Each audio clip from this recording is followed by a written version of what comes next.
Hi everybody, it's Amanda here, and I am bringing a rather large manor here again, somewhat similar to the Georgian style build that I did, in that it's kind of traditional and it's not it's not breaking any molds here.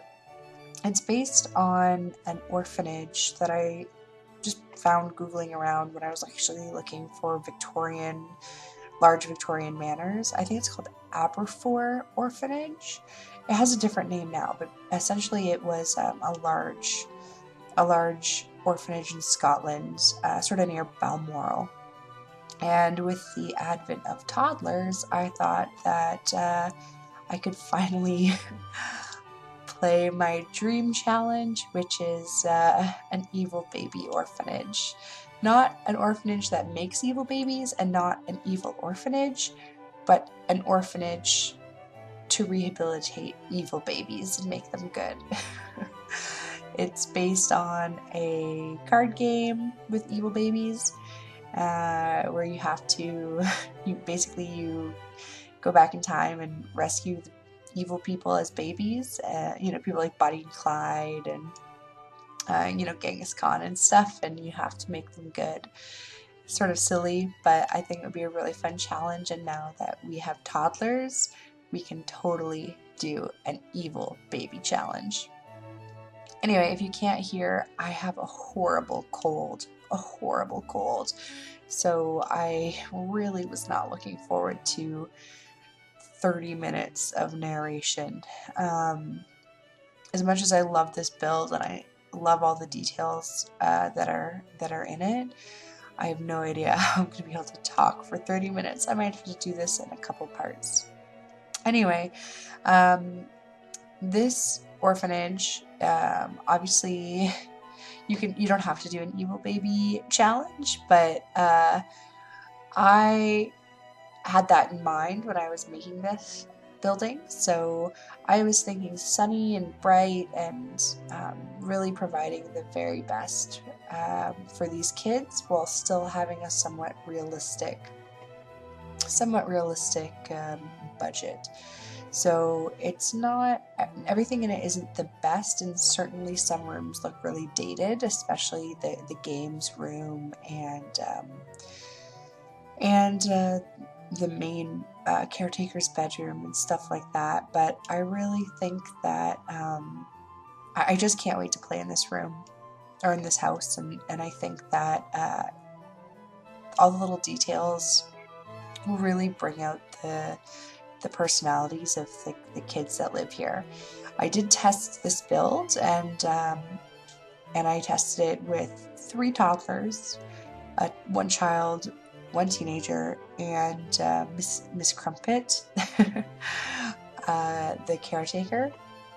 And my idea, the backstory for this building is that Lady Crumpet, the late Lady Crumpet, converted this manor into an orphanage for not specifically evil babies, but just babies in general. So they would have a nice home in the countryside while they wait for their new parents, or just have a nice place to grow up. I really wanted to have 3 beds per room, and I had to get rid of that extra bathroom there in the center, ultimately, but I wanted to have a space for 3 kids, 3 teens, and 3 toddlers, and maybe 1 little baby space. And I was able to fit it in there, along with having enough bathrooms and showers and toddler potties. Now, I haven't had a lot of experience with toddlers, except for when I was testing this house, and they're so dang cute, but I think it's going to be a challenge to have 1 caretaker and multiple toddlers or kids. So I really hope this can be used for not all sorts of, maybe even a 100 baby challenge. I think this might be great for a 100 baby challenge, but I've never done that challenge, so I don't know the logistics of it, but there's certainly room here. It would even be a great house for a legacy, a growing legacy, especially if you're in the habit of keeping all your spares and spares families kicking around. I'm not really talking that much about the build though, here am I? It was pretty straightforward. I mean, there weren't a lot of challenges except that I haven't played The Sims 4 in a long time, and I didn't know where a lot of stuff was. Later on in the build, you see me checking out the pre-styled rooms and pulling ideas from there and taking items from there just because I'm not 100% sure everything that's in the game. I purchased the city living expansion, I think during a Black Friday sale, and I never really played it that much, so I didn't know everything that was in it. And I also have the kid expansion pack with all, like, there's like I think there's a puppet theater and stuff like that in there too. And that was pretty new too. I think that was probably right around the last time I played when that kids pack came out. So I had a lot of new objects to check out, and I cut out a lot of footage of me just exploring new items, and so I'm not sure everything that's coming from which pack in this, but gosh, there's finally so much for people who play with families, and I've always been someone who plays with families, big families, because it's a challenge, and to be honest, I find that The Sims is not a difficult game, it's not a challenging game, and in order for me to enjoy it, I have to make it challenging. So that normally presents itself in a legacy or something with tons of kids or something with a lot to do. So I'm happy that there's more stuff than just, to make a cool bachelor pad, because that's extremely easy and boring to me. I can't wait to get in the thick of it with a gajillion kids to take care of. Now, one thing that will definitely present a challenge, especially if you're using one caretaker, is that this is obviously a 2-story home. And the toddlers are gonna have to learn how to go up and down the stairs to get to the kitchen and dining room, in order to feed them and take care of them. So I think that probably my first step when they become toddlers is to get their movement skill up, no matter what their toddler attribute is. So they got to get their movement up. Here I am putting in the toddler bedroom, and I didn't want it to be too packed because there are so many activity rooms downstairs, so none of the bedrooms hopefully are too packed in. Now this toddler room, after testing, I had to go back in and move that block dresser over just to, about half a square, so that it was almost touching the toy case, and that was because there wasn't enough room for anyone, toddlers or adults, to walk between that space between the dresser and the bed. So in testing, everyone was getting stuck and babies weren't going to sleep, and it was awful. So I fixed that in the downloadable version now. There are a couple other things, like some plants bleeding through the walls that had to be fixed too, but that was really the only thing that had trouble, that caused an issue with routing. Besides that, it was pretty good. Here I am adding in the little night lights into all the rooms. I think that I got one into the child's room as well. I didn't see it there. The camera's moving so fast. I really had to speed through this footage because this actually took me 5 hours. I had 5 hours of footage to go through and speed up and clip stuff out that was not really relevant and boring. Ooh, I need to tighten that up. When I watch some people's builds, they know where every single piece of content is, so they can just go to it right away. For me, I just spend forever searching and searching and spinning. I move the camera too much, so This is only my second speed build. I do apologize if you get motion sick. hopefully I'll get better. I have a couple of requests that are lined up, so I'm going to work on those next. One of them is kind of a bigger build, so I don't know if that's the very next one that I'll do. I might try and focus on some smaller ones. Not as themed, just smaller house builds. I haven't done anything with apartments yet. I haven't done any apartments, and I guess when you make an apartment you have to save it as a room to the gallery? I'm not sure. Anyway, so what's going on in this build here? So we're just adding in a study space and some extra sitting spaces just so everyone can have, there's going to be a lot of Sims in here, so there needs to be a lot of spaces to study and stuff like that. The caretaker's room actually has a secret back stair. Well, it's not a secret, but it has a stairwell going down to the kitchen. I know a lot of older homes do have a staircase that goes directly to the kitchen, to the upstairs. That was maybe for employees or people who are working there. And I don't have a butler's room or anything like that in this build, but you could certainly add in a shed or add in an extra room downstairs or something like that. You can even add on an extra wing or something to the house. There's not a ton of space on this 40 by 30 lot, but you could certainly add it to like a 50 by 50 or something like that and really expand it. Here I am adding in the art and music room. I have put in those funky lights from I assume they're City Living. I think they're City Living.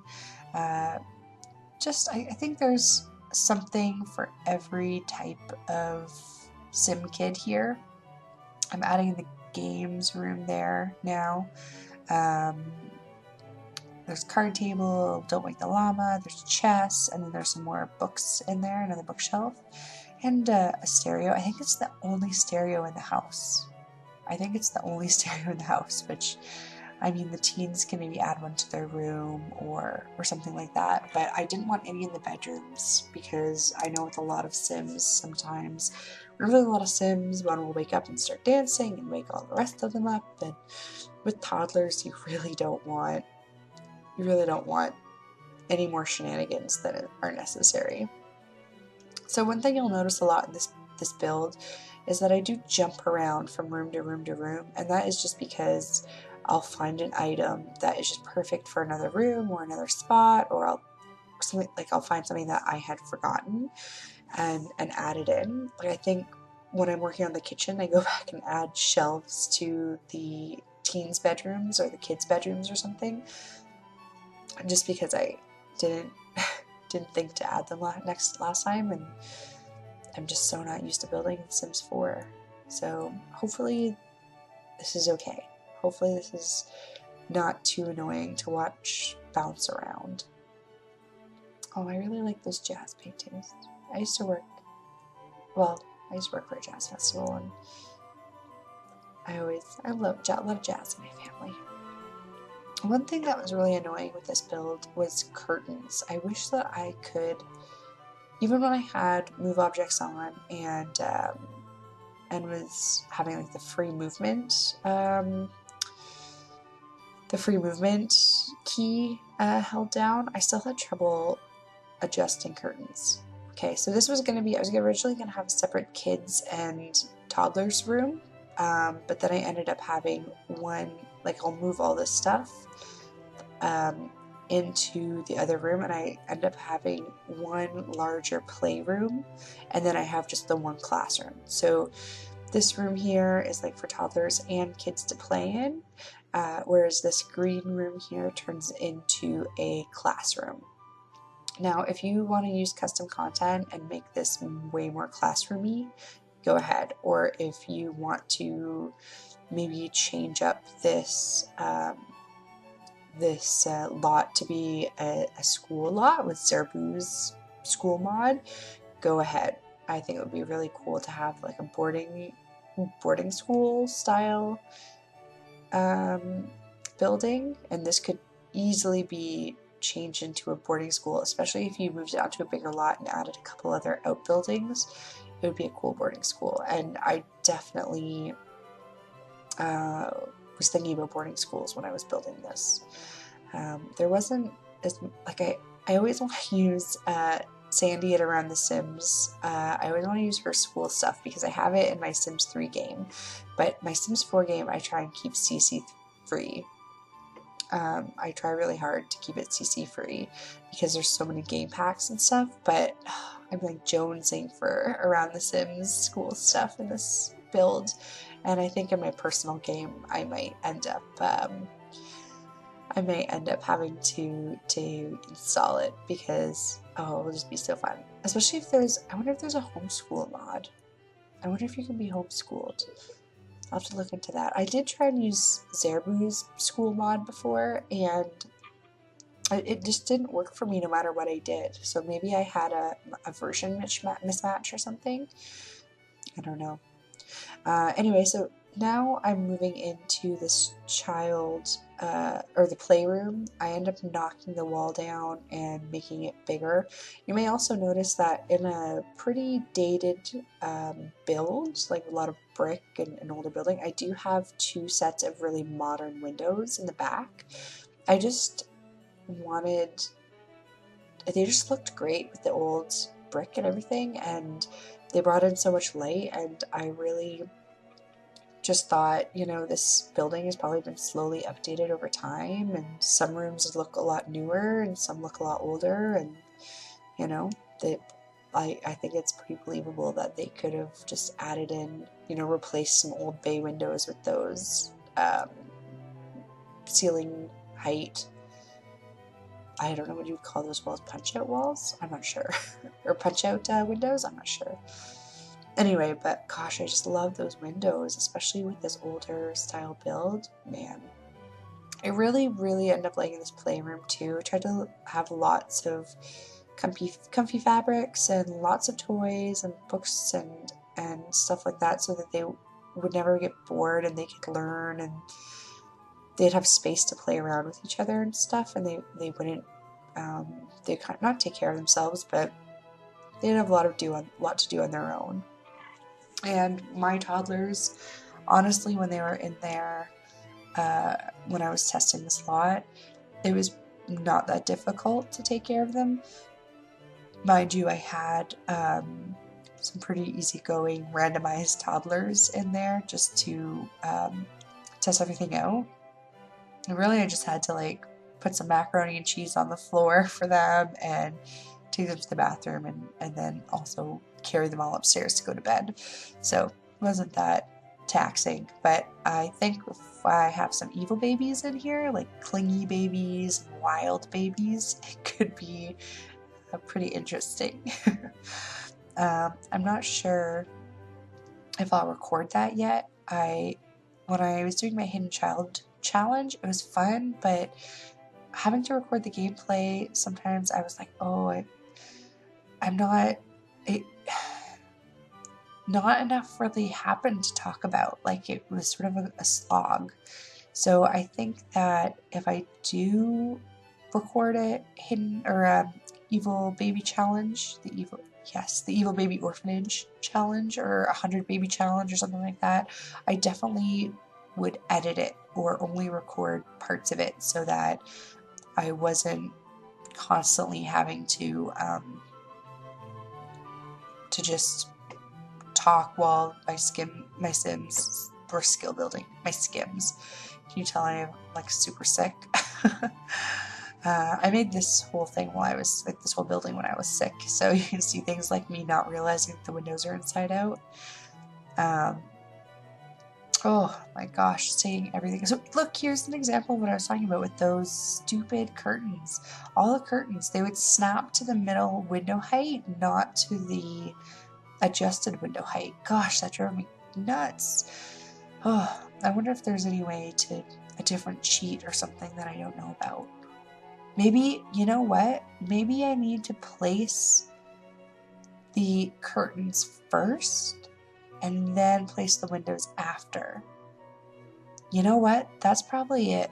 I ended up using these windows on like like in the middle, but dang, I think I've done that before, where I place the curtains first and then place the windows and it works out. Oh, like here I am adding in those extra shelves. I love Sims 3 and Sims 4. I love just adding extra shelves on the wall and then filling them with clutter. Like I don't like my countertops to be full of clutter. Look, trying to divide the dining room and kitchen, but then I give up. Anyway, but I don't like the countertops to be full of clutter, but I love having shelves specifically for clutter. Alright, so I'm just adding in some appliances here, finding some accoutrement for the kitchen. I figure they'll have a little breakfast station here in the morning, like the kids can come just grab like their fruit and their cereal and have a cup of tea or whatever. And then later on, once you see the dining room, you'll see there's one full dining table, then there's a little round table for 4, and almost like like they ran out of space and they needed to have an extra little table. And then there are some high chairs.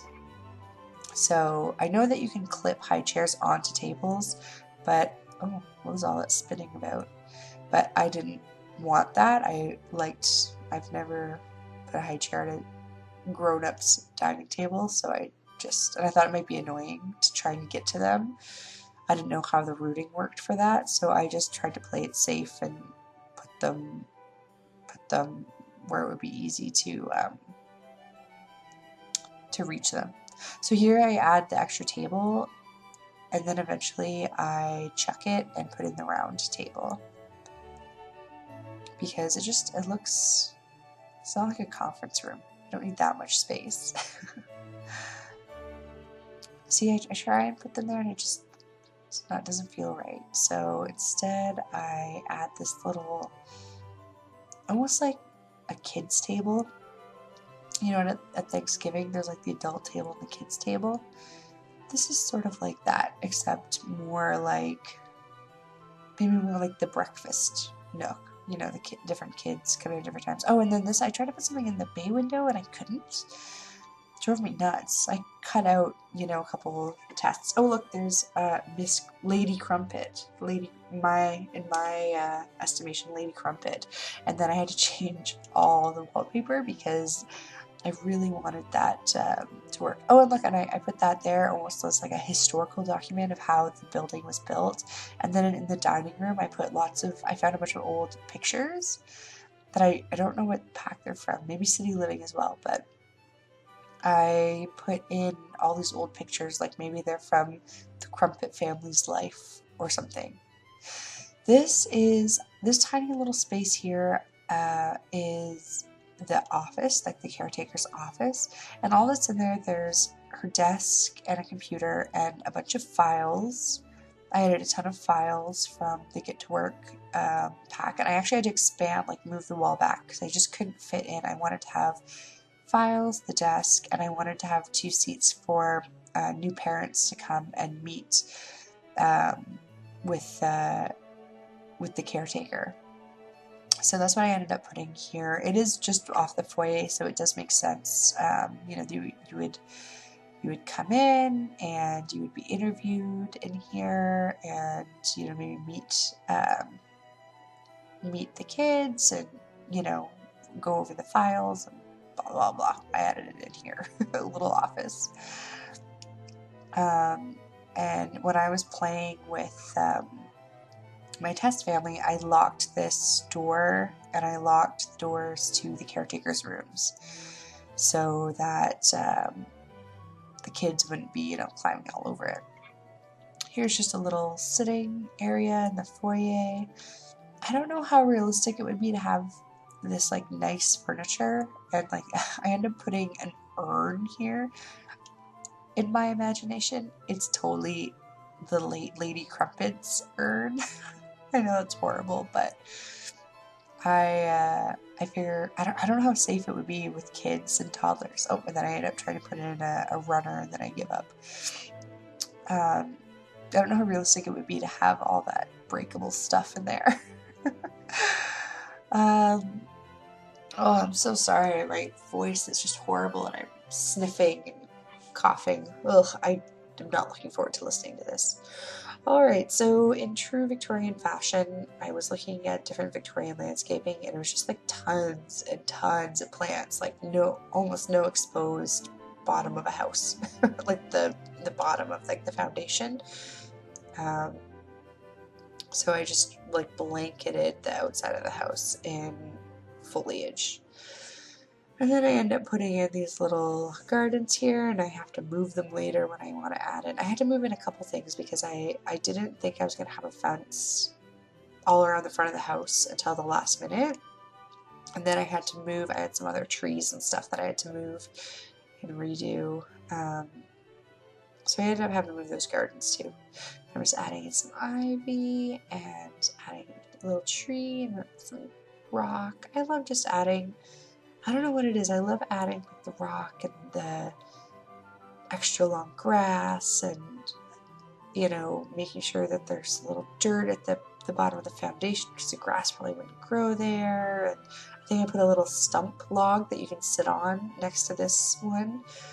I don't know, that's kind of like my favorite thing about landscaping. Alright, here's the backyard going in. I tried to keep the backyard as simple as possible. I didn't want this backyard to be too cluttered, so I just made a simple picnic table area and a playground. Like, oh look, there's the stump. And I put I think there's 2 or 3 outdoor activities. I was thinking about putting a basketball hoop back there, but you'd have to, I don't know, you'd have to like remove a window, and I figured if you really want to do that, you could on your own. But I wanted to keep it without that. Yeah, I see me trying to put it in, and I figured this is a little more realistic for wherever this home is. Lots of flower pots there. Just, you know, if you are playing as an orphanage or a legacy challenge, I wanted you to be able to enjoy the countryside. Now, I had a weird glitch here where for some reason there was always a space no matter what I did right there. So I don't know why, but I just ended up throwing in topiaries to hide it. Here I'm scooting that over so I can add some more wall. And I don't wall all the way around the property, but I do add, oh, there I did a little bit, but it looked awful. So I just added a little gate, you know, a little, not a gate, but just a like standalone wall. So maybe at one time it was all fenced in, but I thought it'd be nice for the kids to have access to go play in the little foresty area behind. I built this in Windenburg. I think it's like I can't remember what the original lot was called. I think it was called something like My Sunny Vacation Home. Alright, here we go, some screenshots going into the foyer and the office. There's the kitchen and dining room, the kids' classroom and playroom. Should be going into the little toilet. Art and music room, the games room, the study area. Feel free to pause the video if you want to check out some more of the screenshots. As well, it'll be down in I'll put a link down to my Tumblr as well. Oh, there's the teen room and the children's room and the toddler room. They're so cute. I hope you've enjoyed watching this build and listening to me despite my cold. Please check out the description below for more info on downloading so you can have fun with Toddlers and Crumpet Park Orphanage in your own game. Cheers, bye-bye.